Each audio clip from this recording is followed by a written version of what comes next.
Assalomu alaykum kanalimizning obunachilari va kanalimizning mehmonlari. Bu sondagi videomizda biz Bobur imperiyasi qanday qurilgan va nima sabablardan parchalanganini bilib olasiz. Qani bo'lmasam boshladik.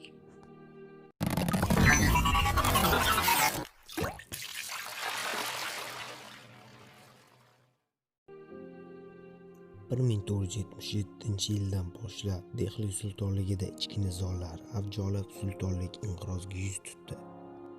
Mahalliy hokimlar va markaziy hukumatga bo'ysunmay qo'ydi.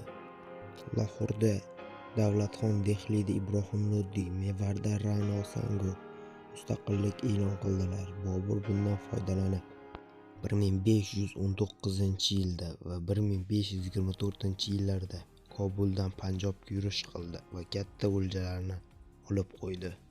1525-yilda Ra'no Sango o'z raqibini Ibrohim Loddiyni yengish va shu tariqa Shimoliy Hindistonni qo'lga kiritish maqsadida Bobur bilan ittifoq tuzdi. Bobur yana Hindistonga yurib 1525-yil kech kuzida Panjobni bo'ysuntirdi. 1526-yilning aprel oyida esa Panipat yonida bo'lgan jangda Ibrohim Loddiyni yengib, Agra va Dehlini egalladi. Bobur ilgari fotihlar singari, masalan, Mahmud G'aznaviy, Amir Temur va boshqa Hindistonni tashlab chiqmay shu yerda qolishga qaror qildi. U 1527-yilning mart oyida Sikri yonida bo'lgan jangda Ra'no Sangoni ham yengib, butun Shimoliy Hindistonni bo'ysuntirdi. Bobur 1530-yil dekabr oyida vafot etdi. U o'zi fath etgan mamlakatlarni betob kunlarida o'g'illariga taqsimlab berdi. Hindistonni to'ng'ich o'g'li Humoyunga, Panjobni Komron Mirzoga, Kobul va Qandahorni Askariy Mirzoga, Badaxshonni Hindol Mirzoga taqsimlab berdi. Humoyun o'z mulkini kengaytirish maqsadida 1534-yil Gujarot va Biharga yurish qildi. Humoyun Afg'on Sur qabilasining nufuzli yetakchilaridan Sherxon Chousa bilan Qunujda bo'lgan janglarda mag'lubiyatga uchrab, dastlab Sind va Qandahorni, u yerdan esa Eron shoh Tahmasp huzuriga qochdi. Shunday qilib Shimoliy Hindiston 1555-yilgacha Sherxon va uning avlodi tasarrufida qoldi. 1555-yil Humoyun Chig'atoy, Afg'on, Eron, Turkman va ko'chmanchi o'zbek qabilalaridan katta qo'shin to'plab Hindistonga yurish qildi. O'sha yilning iyun oyida Surni yengib, Dehlini egalladi, lekin oradan bir yil o'tgach Humoyun saroy kutubxonasida zinapoyadan yiqilib fojiali halok bo'ldi. 1556-yil taxtga uning hali balog'atga yetmagan o'g'li Akbar Shoh Mirzo taxtga chiqdi. Boburiylar davlat hukmdorligiga qarshi bosh ko'targan Xemu va Iskandar Sur ustidan g'alaba qozondi. Keyinchalik Boburiylar davlatini birmuncha kengaytirishga muvaffaq bo'ldi. Akbar Shoh davrida Hindukushdan jangdagi Godavari daryosigacha bo'lgan yerlar Boburiylar davlati tasarrufiga o'tdi. Akbar Shoh markaziy davlat apparatini mustahkamlashga qaratilgan bir qancha islohotlar o'tkazdi.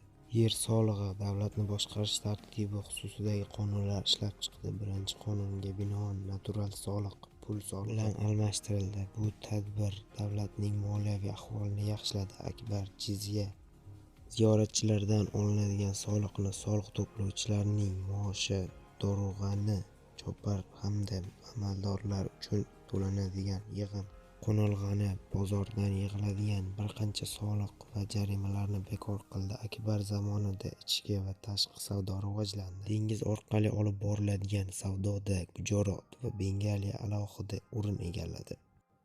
Savdo yo'llarida karvonsaroy va quduqlar bunyod etilish, savdoni rivojlantirish. Akbar 16-asrning 60-70-yillarida bir qator islohotlar o'tkazdi. Podshoh hokimi mutlaq hisoblanib, uning huzurida maxsus vakillik mahkamasi tashkil etildi. Bu islohot mamlakatni birlashtirish va davlatni markaziylashtirishga muhim rol o'ynadi. Akbarning o'g'li Jahongir shoh 1605-yilda otasi davrida joriy etilgan feodal tartibni mustahkamladi. Boburiylar davlatini kengaytirish siyosatini davom ettirdi. Jahongir 1614-yil Mevarni, 1615-yil Somni va 1621-yil Kashmirdagi kichik Kishtvora navobligini bosib oldi. Bangola viloyatidagi afg'on qabilalari g'alayon ko'tardi. Ularni Jahongir shoh bo'ysundirdi. 1624-yildan boshlab hokimiyat uchun kurash juda kuchayib ketdi.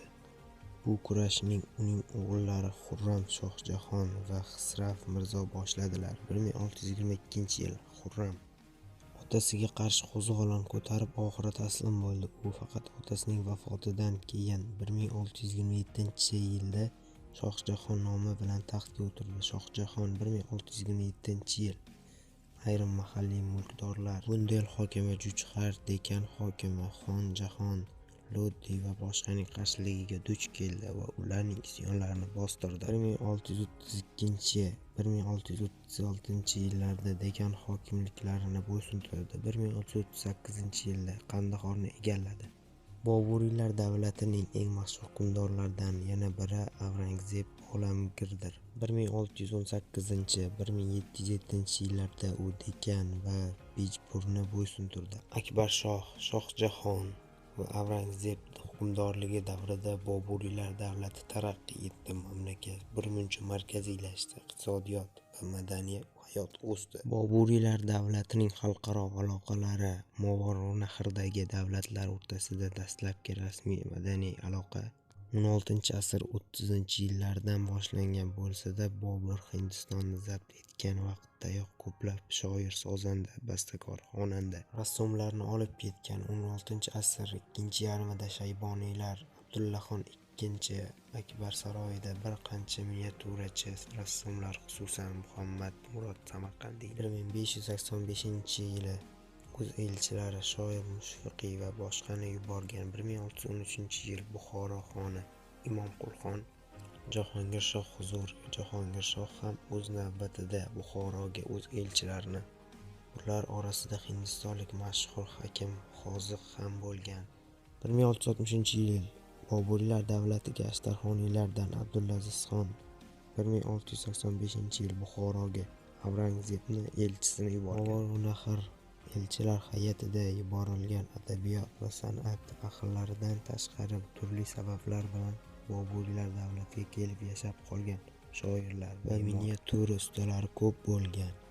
Me'morchilik, san'at, adabiyot Boburiylar davlatiga ko'p ro'y bergan ijtimoiy-iqtisodiy o'zgarishlar, madaniy aloqalarning kengayishi natijasida ilm, fan, adabiyot, san'at, me'morchilik taraqqiy etgan, astronomiya yuksalgan. Dehli, Jaypur va boshqa shaharlarda rasadxonalar qurilgan. Adabiyotda xalq diniy sektantlik harakati g'oyalari, turli diniy e'tiqoddagi xalqlar tengligi va boshqani targ'ib qiluvchi Bxatki pozitsiyasi rivojlangan. Mazkur oqimning yirik namoyishchilaridan biri Tulsidas 1532-1624-yil mashhur Ramayana dostonini yaratgan. Ayni vaqtda Shimoliy Hindistonda forsiy va turkiy tillarda, Markaziy Hindistonda Dekanda urdu tilida taraqqiy etgan qator nasriy va nazmiy asarlar Bobur, Bayramxon Omuliy, Solib, Tabriziy, Zebiniso, Bedil, Mirzo G'olib va boshqalarning asarlari yaratilgan.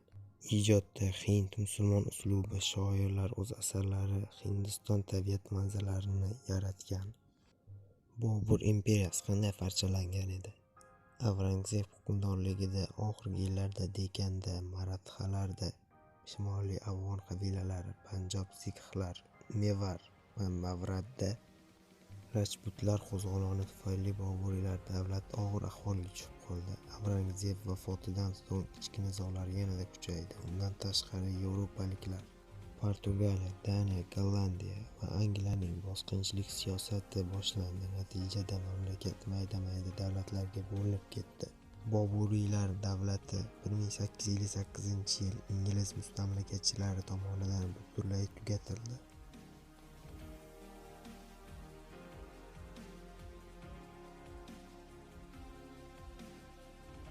Mana videomiz ham o'z nihoyasiga yetdi. Videosiga yoqqan bo'lsa like bosing va kanalimizga obuna bo'ling.